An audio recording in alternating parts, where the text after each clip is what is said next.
This is Making Stitches, and this time it's my absolute pleasure to share a chat I had with the utterly inspiring crochet designer and queen of colour, Emma Leith, whose enthusiasm is truly infectious. What I love about teaching crochet is that you see that moment when people go, oh, and it suddenly connects and you go, there you go. Welcome to the world of crochet. Like, you'll never leave it. You just know. And it's like, and I put a little caveat on my website to say, I'm not responsible for the addiction that this is going to become. I'm not responsible for the amount of yarn you will accrue, the amount of baskets of whips you're going to have all around your home. But isn't it a great thing? Like, to give that to people is like, that's a life of wonderment. To know that you've got crochet always to see you through anything.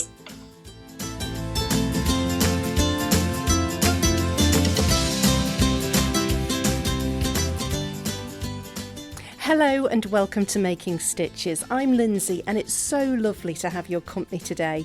I've been really looking forward to being able to share this episode with you since I recorded my chat with Emma back in September. Emma is a crochet designer and teacher, and she's been involved in several large-scale yarn bombs and published 2 books of crochet patterns. She also teaches mosaic and is a practicing Buddhist. We touched on all of these subjects and more in our conversation. Owing to our locations, with me in Manchester in the northwest of England and Emma down in the southwest of England, we did the interview online, and unfortunately, about 16 and a half minutes into the interview, the technology let us down. I hope that doesn't interfere too much with your enjoyment of our chat.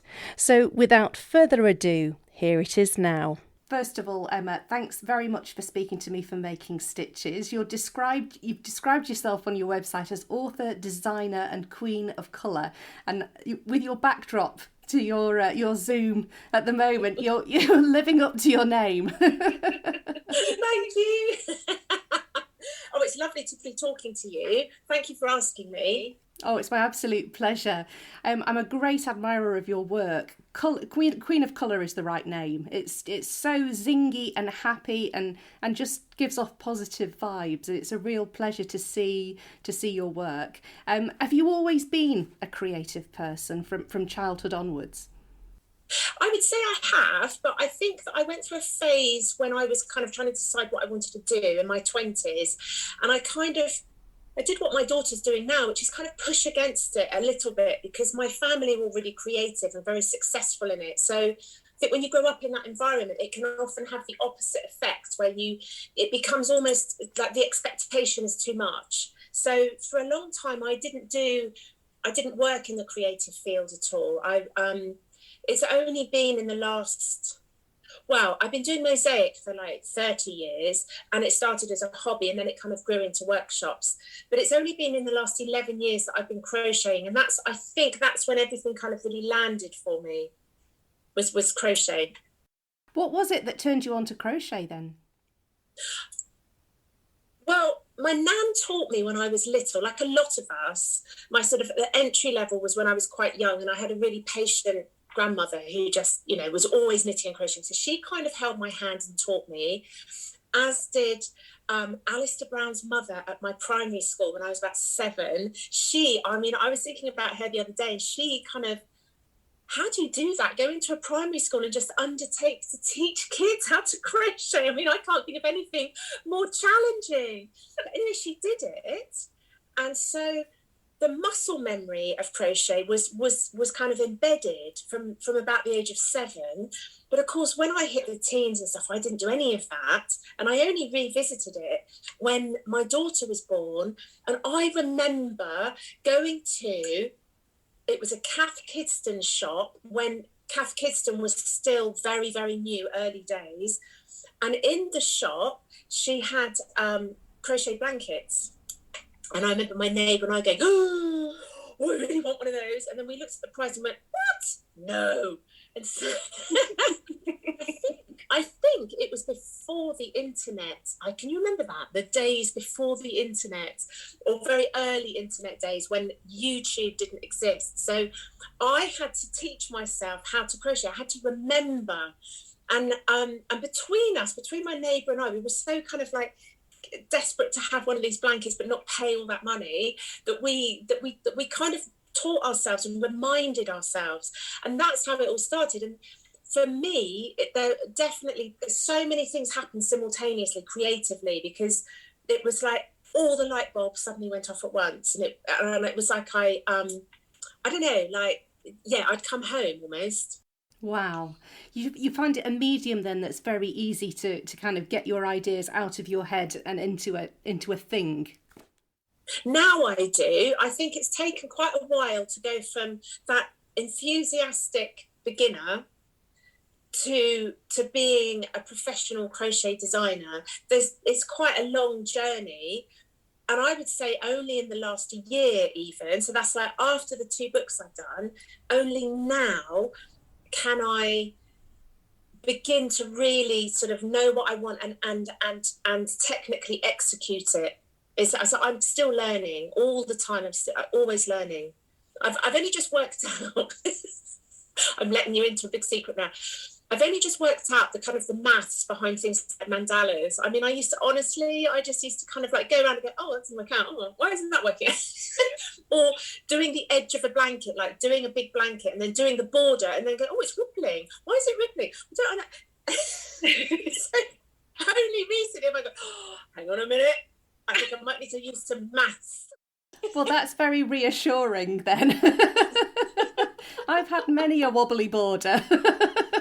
I know, we all do, right? Because I think we try to we apply certain rules, and sometimes those rules work to a point, and then it's almost like you have to invent new rules. Well, I have anyway. I don't know. Maybe I'm still maybe I'm going down a cul-de-sac, and I should just read properly someone's proper pattern. But I think that's what's happened to me, is that I was kind of following logic, and then logic stopped working, and then you get like the ripply edges, because the ripply edge has always been a real problem.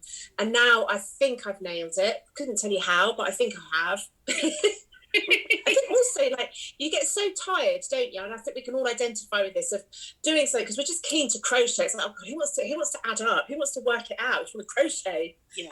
And so you're crocheting, and then you've got to rip it out, and then you've got to rip it out again, and you've got to rip it, and it's like, let's not do the ripping out. Let's just sit for a couple of hours in quiet, and the rest of the family, we all do that kind of like, don't talk to me, I'm counting, don't talk. But it's like, it really pays off. Oh dear. Well, we've jumped very quickly there from being a child and learning to your Cath Kidston experience, and then on to actually where you are now. But what was it? How did you make the transition then from making that baby blanket for your own daughter, and then actually thinking, I think I could pursue this in a more serious way? To be honest, I don't know. It was kind of, the trajectory was that I made the blanket, then I made more blankets, and so I really embedded the granny square, and then I got bored, and I think boredom is our friend in crochet, because it makes us want to learn something new, right? And there's always something new to learn. So I did that for quite a while, for quite a few years, and I think the turning point, there were several things that happened simultaneously, and one of them was that I discovered Rico and all of their colours. And so the colour factor came in. I began to crochet in the round, and suddenly mandalas came in for me. And then I got breast cancer, and what that did was it gave me permission to stop. And I didn't have to do anything commercially at all. I didn't have to worry about, at the time I was I was running workshops. I wasn't designing at this point, but I was beginning to, Rico had commissioned a couple of things, and they were beginning to kind of nurture me a little bit, because this was just in the days when brand ambassador wasn't even a word, but like everyone was beginning to just kind of like clock into the potential of the internet. So the breast cancer gave me permission to sort of step out of life and just crochet. And I kind of crocheted my way through my recovery. And as a result of that, I created all these pieces that were really, looking back on it, like sketching with yarn.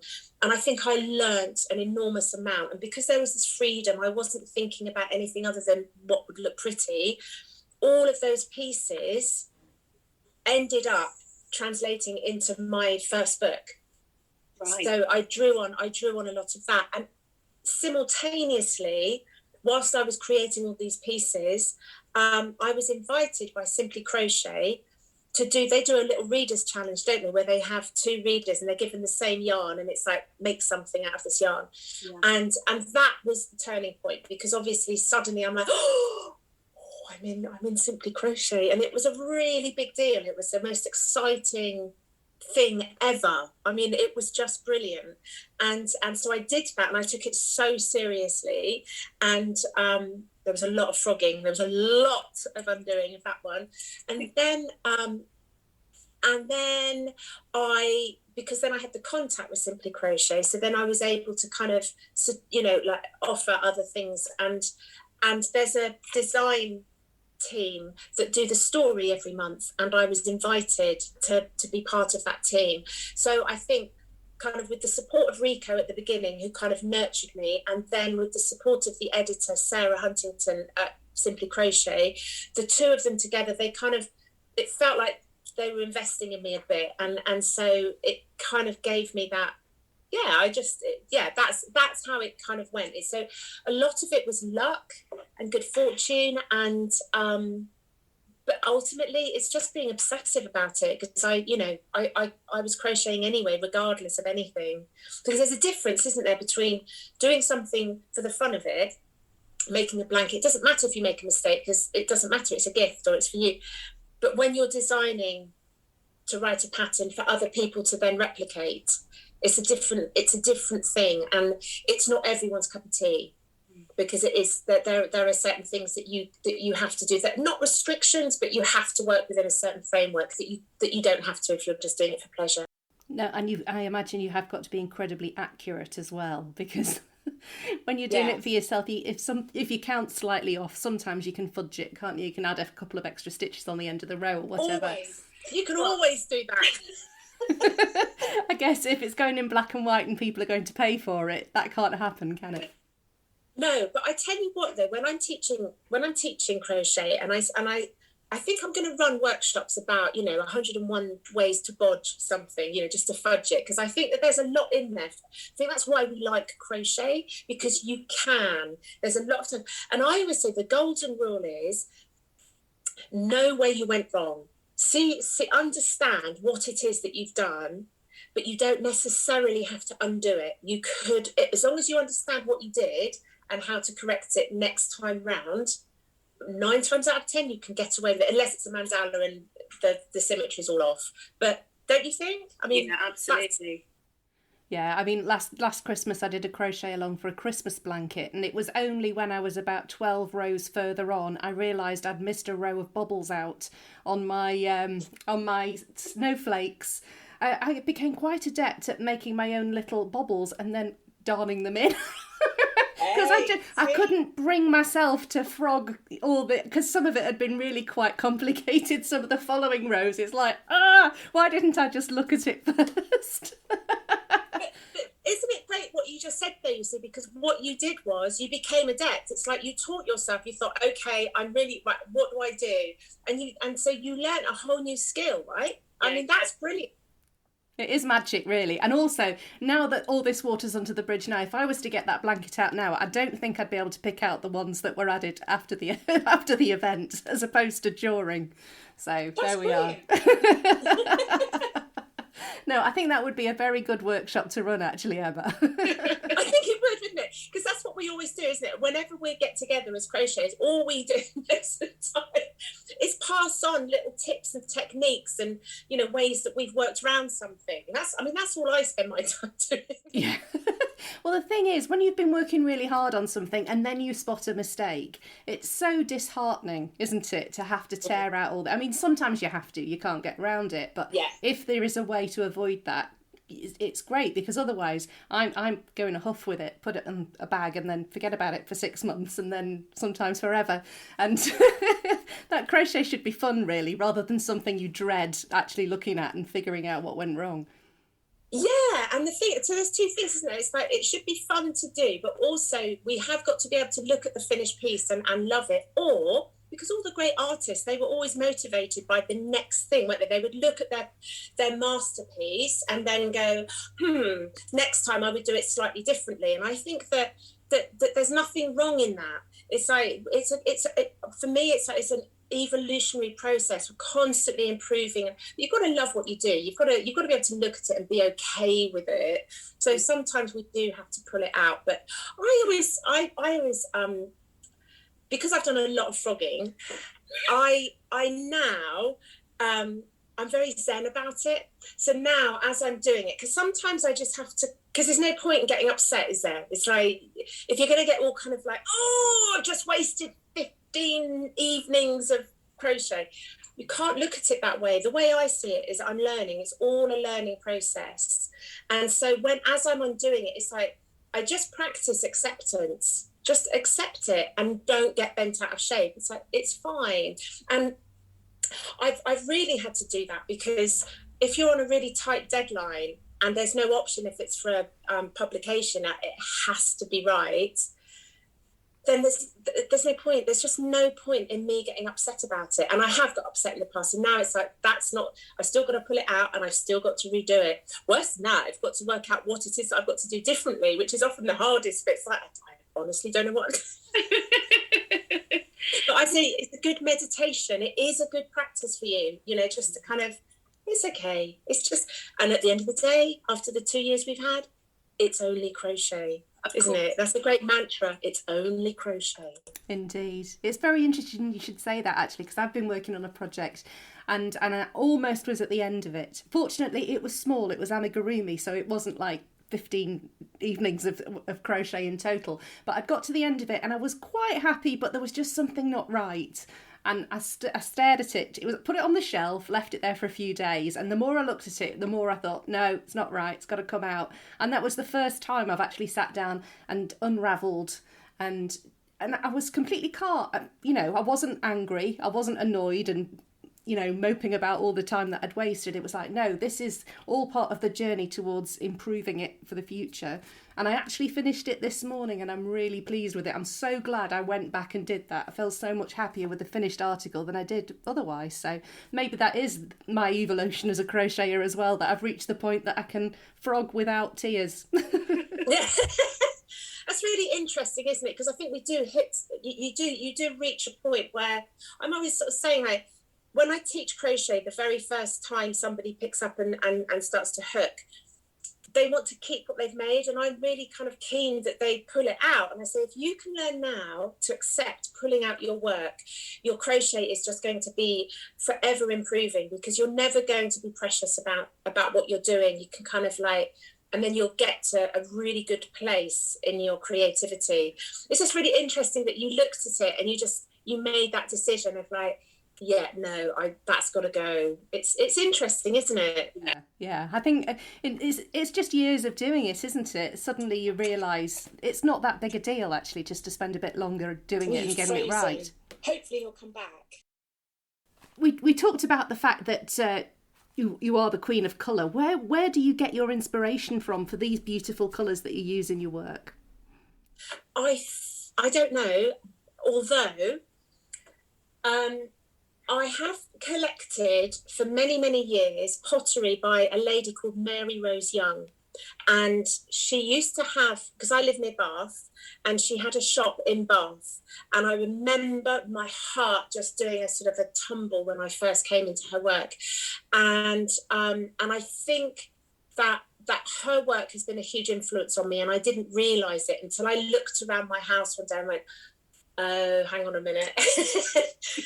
So we're kindred spirits, Mary Rose Young and I. I recommend anybody just to look her up. Her work is amazing. And if you ever get the chance to go to her pottery, it's in Lydney.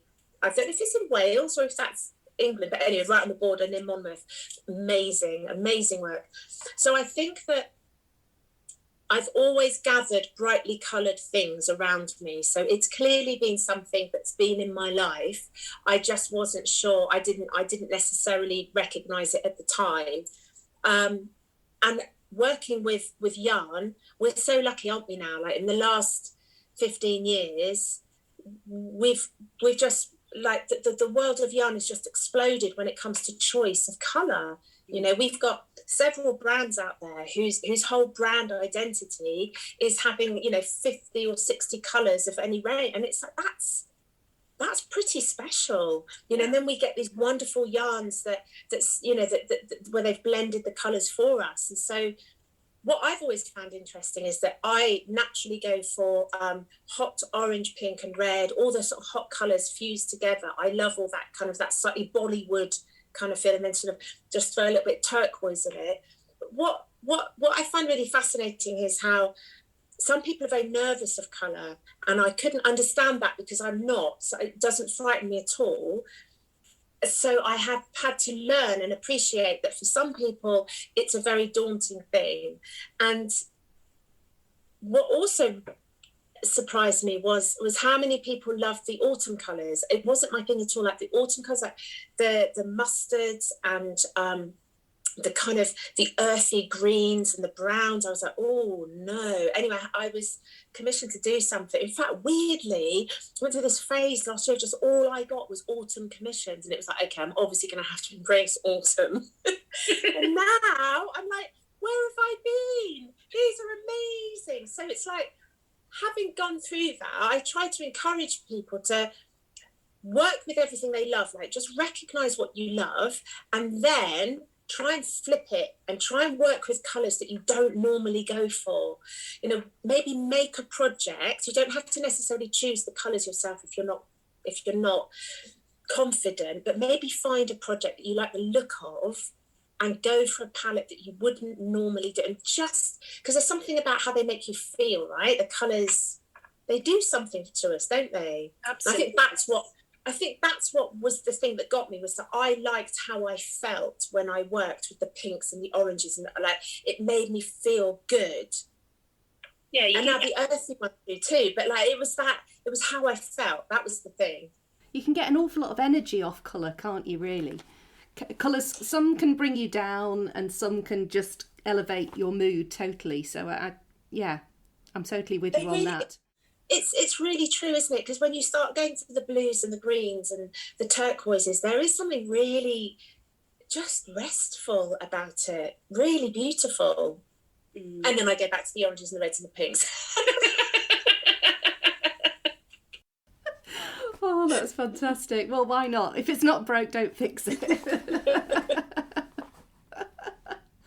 Oh dear. So after you've mentioned the fact that you've written a couple of books, Mindful Crochet and Naturally Colourful Crochet. How did the books come about?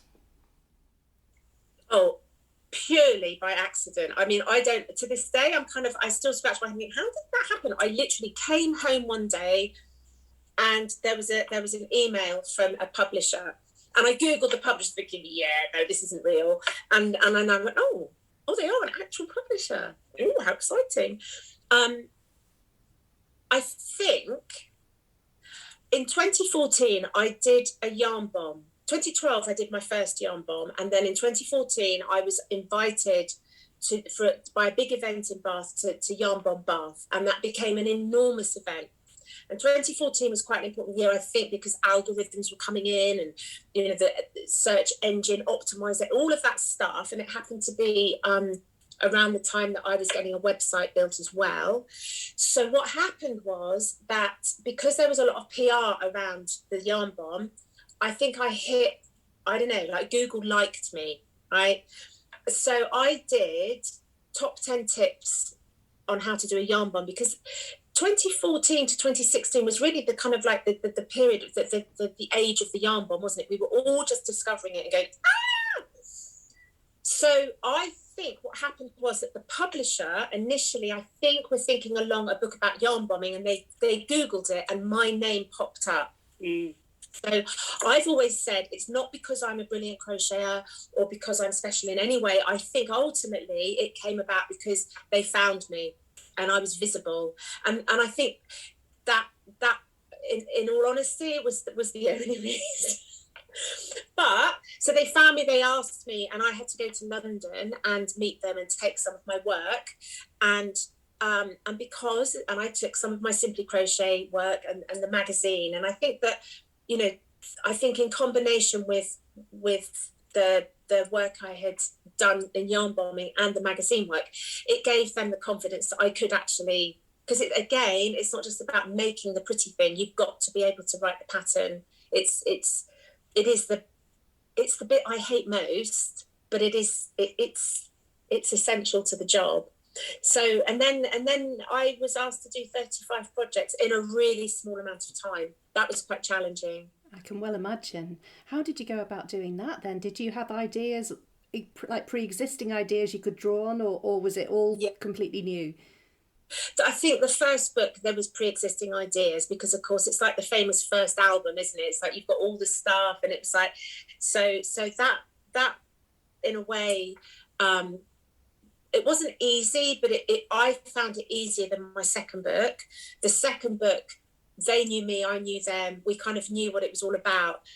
But it was the difficult second album, because I had much higher expectations of myself, but the time constraints for publication is always very, very, very tight.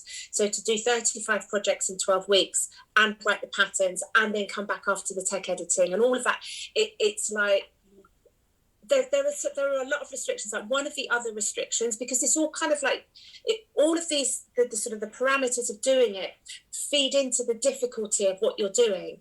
Because one of the things is that the yarn that you use has to be current, and it has to be available, preferably around the world, but certainly in America.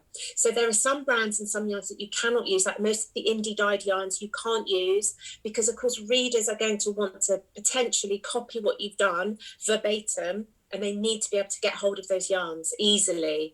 So immediately your palette is reduced. And so, you know, things start to chisel away. So it becomes quite an exercise in it's quite a disciplined thing to do. And I'm not sure I have the discipline. I'm not sure I could do a second. That was going to be my next question. Yeah. It's always that you get to the end, I'm never doing this again, so help me God, as long as I live, I'm never doing this. Oh my God, if anyone hears me say I'll do another one, just put a bag over my head, lock me in a dark room.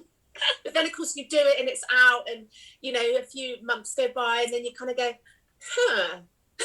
and you start again. That's what we do.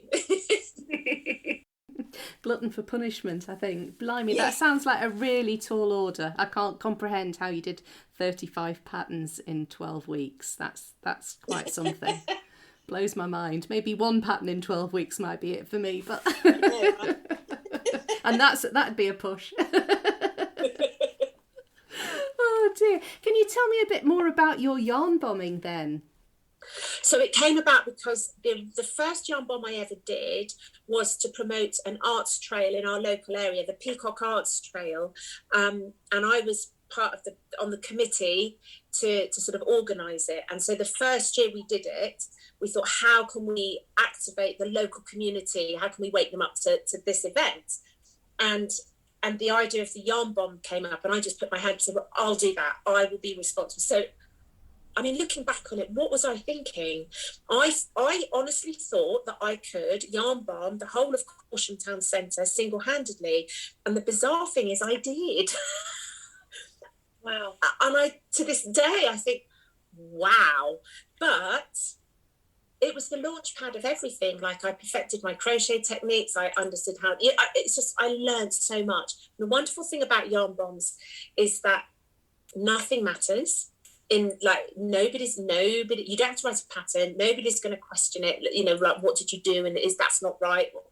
You can stretch and pull things and make them fit around things. So it's very much a labor of love, and people who happen upon it accidentally, 9 times out of 10 cannot help but be really charmed by the whole thing. It is a charming thing, isn't it? You go past a tree or a lamppost and there's a bit of crochet or knitting on it, and it's just, it's just like, oh, that's nice. Why have they done that? You know, you step in towards it and you engage with it, right? And it's like, it's one of the few pieces of public art that the viewer feels confident enough to step in towards. Often when you've got public art, people stand back because they're not sure what they're allowed to do or how to interact with it. But with yarn bombing, because it's such a familiar tactile thing, it's yarn, we all understand it, and so we tend to step in towards it.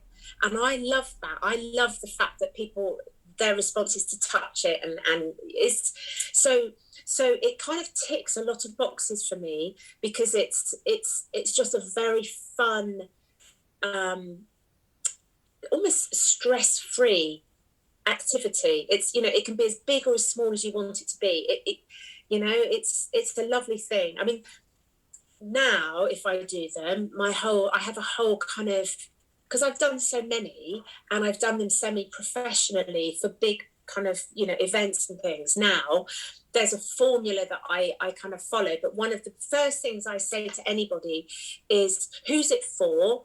And you know, if you must involve the community. That's the most important thing about a yarn bomb, is if you're doing it on your own, it's kind of more of an installation, and it's, you know, you're doing like the tree in your front garden. But if you're doing a big town centre or a bus, which we did during lockdown, you need to involve people, because it's about bringing everyone together, and that's what's so fantastic about it. And again, because it doesn't matter, there's no judgment attached to it. Everybody sends in a granny square. It doesn't matter if it's a bit wrong, what's wrong, you know, like, right? And then you, as the curator, you then kind of, you know, I bring them together, and it's like, how do I make sense of this? How do I, and there's a lovely creativity that comes with it. But people that have contributed can then kind of look in on it and feel really proud and have some ownership of it, and feel like, you know, I was part of that.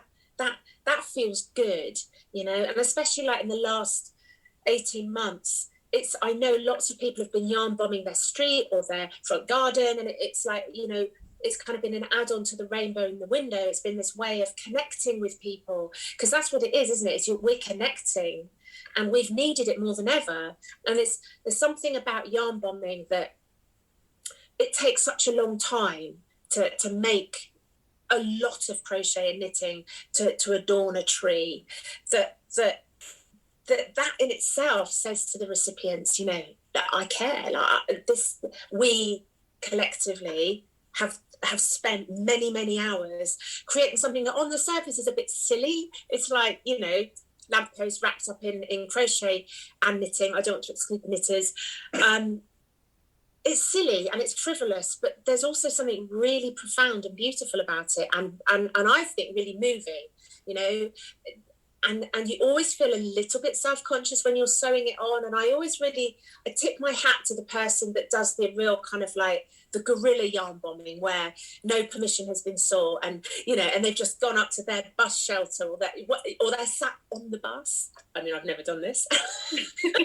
And you actually sew, you stitch your little thing onto the, you know, and then you get off the bus and you leave it, and you never see it again. But it's like, it tickles me. It's kind of like, it's kind of, it's harmless graffiti, isn't it? It can be taken away.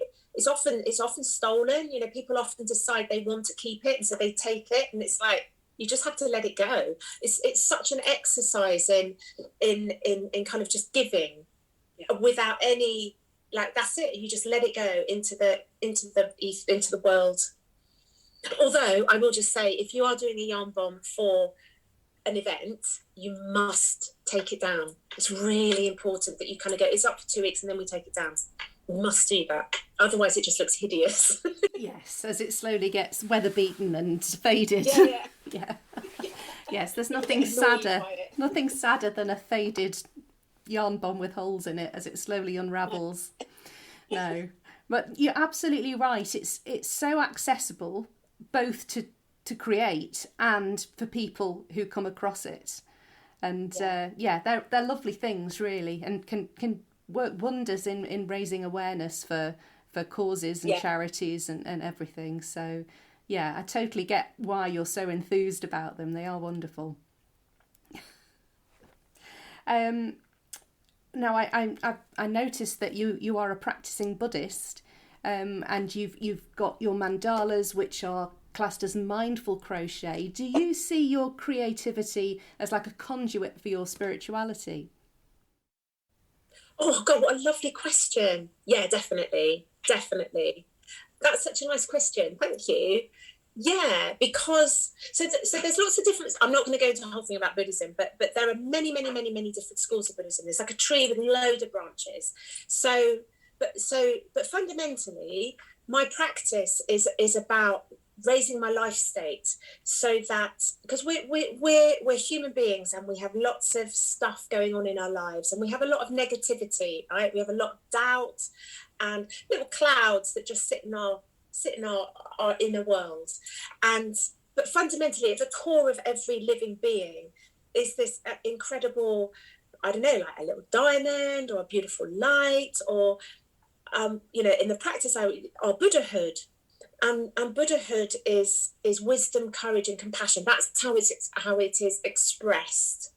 So every morning I chant, and I chant a phrase which is Nam Myoho Renge Kyo, and I chant it over and over again, and it activates that inner Buddhahood, right? So that everything I do is infused with wisdom, courage, and compassion. And I think one of the things that I love about my practice is that we're very aware that whatever's going on out in the world, in our reality, is a reflection of what's going on in here. So if you want to change what's going on out here, you need to change what's going on in here. And that's really simple and really profound. And I feel like my work reflects that constant, it's not a tussle, but that constant sort of striving to imbue my world with wisdom, courage, and compassion. So, even when we start thinking about what those words mean, already we start to kind of enlighten ourselves a little bit to how we are and who we are. So if I'm working on something so I'm not a garment person, because there's this thing called sizing up. And I have no idea how in God's name you're supposed to work that stuff out. But I've decided I'm going to do garments. And so Simply Crochet have said yes. Sarah has commissioned a garment. So you don't have to have it. It's where we now. We're September. It doesn't have to be in until January. And already my hoodie's going. So if I chant, and I just chant to not, so because it's lots of maths and lots of working it out beforehand, is just to kind of like to have the courage and the wisdom to maybe slow down and just get in rhythm, just get in rhythm. So I do use my practice to kind of to challenge myself to do new things, but also to just kind of, it's okay, and I'm sure I'll get it wrong and I'll need to pull it out, and it's all part of it. So yeah, my Buddhist practice and my work are fused together completely, because the stronger my practice, the stronger my work, without a doubt. Wow, that's lovely to hear. I wondered if there was a connection, especially because it's so positive and uplifting, the stuff that you do. Thank you. I hope so. It was never a contrived intention, but because I've worked from the heart to begin with, when I was doing through the cancer bit, I was just doing whatever I wanted to do, and it was just coming through. It's only in hindsight that I look back and I think, oh yeah, people do respond in that way, that now I recognize that is my intention, is to kind of, we all touch people's lives in a certain way, and when I'm chanting, I'm often praying to touch the lives of those whose lives need touching, because not everybody needs it. But so I'm trying to. It's all, for me, it's about connecting all the time. Just connecting. All comes back to connection. It's always connection, and every stitch is interconnected, right? So I love that. But for me, it's the biggest motivator is connection. How lovely. Now, you teach. I presume that continues into your teaching. Do you get as much joy out of teaching people, both your mosaic and your crochet, as you do creating things for yourself? Yes and no. It's like I couldn't do just one thing exclusively. Like, I need the other thing in order. It's like the two things work, because one is in isolation, you know, when I'm working, you know, and I could sit for months in isolation, but I also need the kind of the energy and actually to step out of myself slightly and kind of and serve others and teach others. So the two things work in tandem. But so when I'm teaching mosaic's easy because anyone can mosaic. And so anyone can come with no skill at all and they leave with a lovely mosaic. With crochet, you've got to be motivated to want to learn, right? Because it's kind of like it's in stages. So you can't just come and expect to suddenly make an amazing mandala. You do have to start at the beginning and make a granny square and then make a granny blanket before you can move on. But what I love about teaching crochet is that, you see that moment when people go, oh, and it suddenly connects and you go, there you go. Welcome to the world of crochet. Like, you'll never leave it. You just know. And it's like, and I put a little caveat on my website to say, I'm not responsible for the addiction that this is going to become. I'm not responsible for the amount of yarn you will accrue, for the amount of baskets of whips you're going to have all around your home. It's a big disclaimer.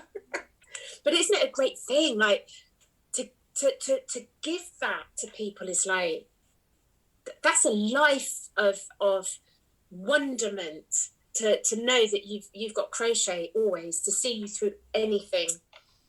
Yeah, and it really does. We found that so much more in the last 18 months. And you've spoken yourself about when you were going through your cancer treatment that was there for you. And it's a wonderful gift, really.